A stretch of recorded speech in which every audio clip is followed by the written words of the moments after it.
back at it again with an upper body day and some actual great old energy. Hopefully. Well, a little sore, but that's okay. We'll live. Anyways, we're going to train chest and back like always. Might be a little less intense with back day, with the back part right now, because I'm somewhat sore, not terrible, but we're going to still train. I'm just going to hit that muscle group, because soreness is not an indicator of my muscles needing more rest or it can be an indicator, but it's not an indicator of I'm growing more muscle. The indicator is more muscle, more strength. But yeah, we're gonna train real as hard as we can and just be alive. We are just training. We're having fun. Now, some news that I've been seeing is fucking the Arnold. Jesus. Sam looks fucking insane. That dude looked crazy as shit. I did not see his placing. I have to go check that out. But I think he placed either 7th or 8th. I do not remember. I'd have to check. I would actually have to check. But the biggest controversy that's going on right now is Martin Fitzwater. The dude is a sore loser and a guy who is very, very hateful. It's funny. It's an amazing storyline if he's doing that. But from what I've been seeing, he's not doing that shit to be the villain. He just genuinely hates losing. It's really weird. I don't know why. Most bodybuilders that I've seen, I have met, are very nice. Genuinely. Very nice people. But for some reason, everything I've seen from Martin Fitzwater, he's either really nice, a very genuine guy from what I've seen, or an absolute dickhead. Because, what the fuck? You can't go around getting mad at all. You can't go around I can understand hating somebody. Genuinely, I understand that he dislikes Nick Walker. He is happy. He was fucking too happy that Nick got 2nd and not 1st. But there is no need to cheer and be an asshole. Off stage, on stage, in the back, there's no need to be that. Bodybuilding is not the most aggressive sport. It is a very easy sport, deliberately, comparatively to most combat sports. That's what I'm comparing it to for aggression and stuff like that. And rivalry. It's a very calm sport compared to that. Is it easy? No. But it should be a sport that's really easy to be oh, that dude just beat me. That sucks. That sucks bad, but fuck. Or you genuinely don't like a dude for his personality. That's cool. Genuinely, that's cool. If you think a guy sucks, you think a guy sucks. But there is also a thing about being a sportsman and being an adult about it. I understand some people are going to say being an adult is just standing your ground. Yeah. But also being respectful, man. Nick worked his ass off. You worked your ass off. Fucking what's his name? Andrew Jack worked his ass off. Hadi Choopan worked his ass off. All of these top 4 guys, you guys worked genuinely worked at it to get where you're at. You don't get that big on accident. I'm not going to say it right now. I'm going to say it right now. You never get that big accidentally. You don't just wake up and you're fucking massive. You work at it for years and years.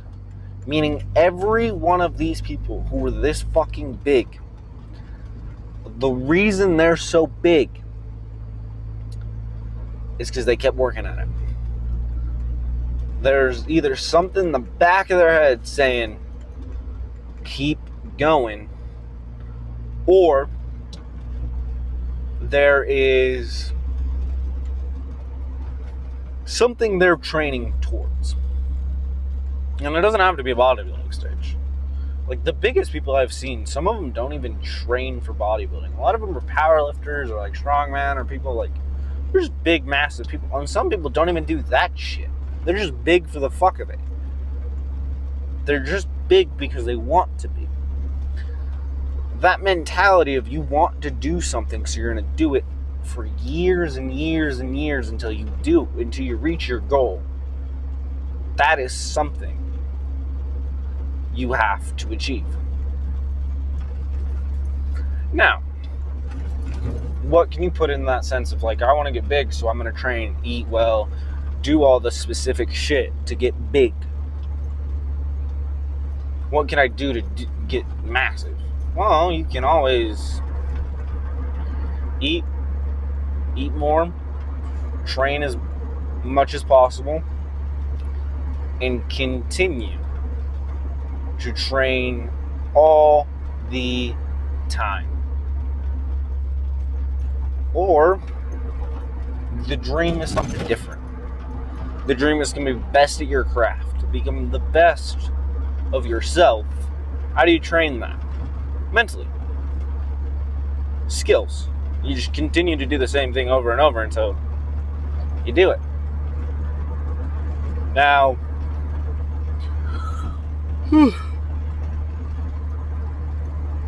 I'm not saying you will be massive because of that. No, I'm not going to say you're going to be absolutely strong because of that.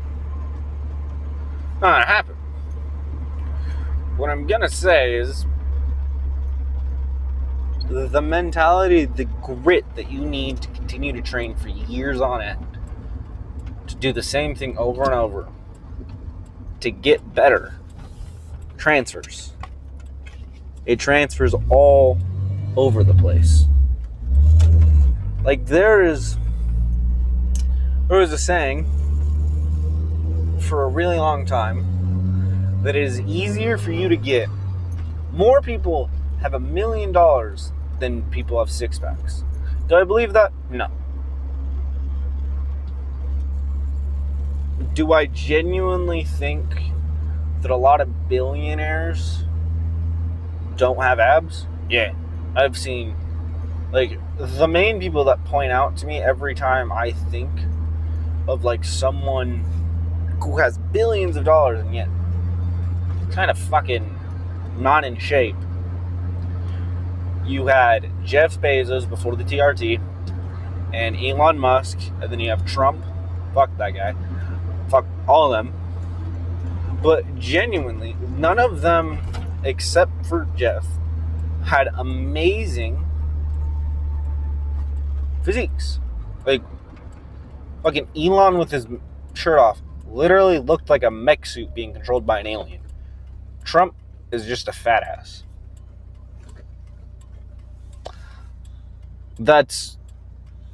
I understand, that I don't like the guy. But also, he doesn't do training. He doesn't continue to better his life. And a lot of these guys have billions and millions of dollars. A lot of them have a fuck ton of money. And yet, the most important thing in my eyes of health, they don't have. But they have so much money, they could spend money on health. One guy that I pointed out, Jeff Bezos, spent money on his health by taking TRT to gain the muscle that he was lacking, gain the physique he wanted, and yet by doing so, taking exogenous hormones, he increased his risk of colon cancer and cholesterol, increased heart attack because of high cholesterol. If he is not mitigating these things, he's actually not paying more money for his health. And then one guy that like stands out to me is the guy who wants to become immortal. That guy's weird. The reason I say he's weird is because the idea that you can spend millions of dollars a year and do all that for chemical research, sell products, all that Jesus Christ, bud. All that. And yet, you are very just chasing health markers. You can chase health markers all you want. I'm not gonna lie to you. Chasing health markers can't... What the fuck, dude? Chasing health markers can be a great aspect. But you need to also understand there are other markers and other things that can tell you what your health is. One of those is like your VO2 max. So that's a great indicator of if you're healthy or not. But is it the best way to tell you're healthy? No. Body fat is a great way to tell you're healthy. Yeah. Cholesterol levels, great way. If your HDL is higher than your LDL, you're in the clear. You're good. Your good cholesterol is higher than your bad cholesterol. Your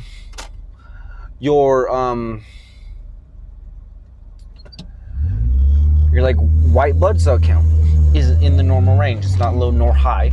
Your normal blood cell count, great. Your O2 count, great. All of these like indicators, if you start chasing them, could you live forever? That's his thought process. If I chase these specific, like all of these health markers that have been proven through science that I can do it, I can continue to do this and see how long I go. How long will I live? The reason people keep calling him a vampire is because he takes fucking blood from his son. He takes healthy blood cells from his son, put it in his body. Like, this dude is weird. That is like the crazy concept. Like, that is very crazy to me. That you are so focused on this one thing that you want, like, living forever is his focus. To see how long he can live for.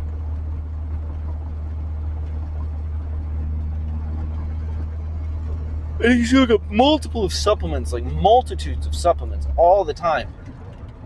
Every day. And he sells them to people. And like some people have adverse side effects to these and stuff like that. But he sells them as like the drugs that are making him live the longest. The problem is what he's doing is he's selling a packet of like supplements and all that shit. But not the like specific supplements of like what they do and how they helped him, because he's taking all kinds of fucking random supplements because he just adds them together because all of them have like specific effects that he's researched, and then he's like, well, if I put them all together, what will happen? He doesn't just add one, see if that changes things, see if there's an adverse effect. No, he just adds them all and says, okay, we'll live. Crazy. Like, it is fucking crazy to me. The idea that someone can put that much stress on their mind and everything. Like, crazy. And then this whole thing of, like, the whole, like, big thing of, like, cortisol maxing and shit like that, getting your cortisol low and all that stuff. Yeah, cortisol can lead to a lot of things. Like, hypertension is a real thing. Like, being overly stressed all the time, yeah, that's gonna fuck with you. That's gonna mess with your brain. That's gonna fuck with a lot of things. But one thing that'll help is taking time out of your day and just relaxing. That'll lower your cortisol. And I mean relaxing, like stepping away from the phone, stepping away from TVs, and just sitting down. You don't even have to read a book. You just have to sit down for like 5-10 minutes a day. Just focus on your breathing. That can help your cortisol. Getting frustrated can increase your cortisol. But one thing that you have to understand is cortisol is part of the human anatomy. It's going to happen. Your cortisol raises the moment you wake up. That's why you wake up. And then it can raise and decrease. It can increase and decrease throughout the day depending on what you're doing. Eating decreases cortisol. Drinking water decreases cortisol. Finding something funny can decrease cortisol. Just anything that'll literally calm the mind can decrease the cortisol. So chasing this decrease of cortisol means you're not chasing anything. You're trying to live life with complete satisfaction and nothing to chase towards, like nothing to work toward, because, well, you're content, so your cortisol is low. Somebody stole my fucking rims. Can't have shit in Detroit. Fuck. Anyways, but that's the thought process, is like, just find things you enjoy and your cortisol will be decreased. Training decreases in cortisol after the workout. It can increase cortisol because you need to get the stress. The stress is what creates the muscle fiber.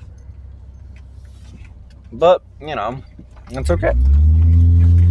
Life is stressful. Just find simple ways to calm down, de-stress.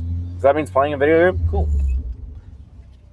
But I'm just some guy on the internet. Have a good day. Have a good night. See you later.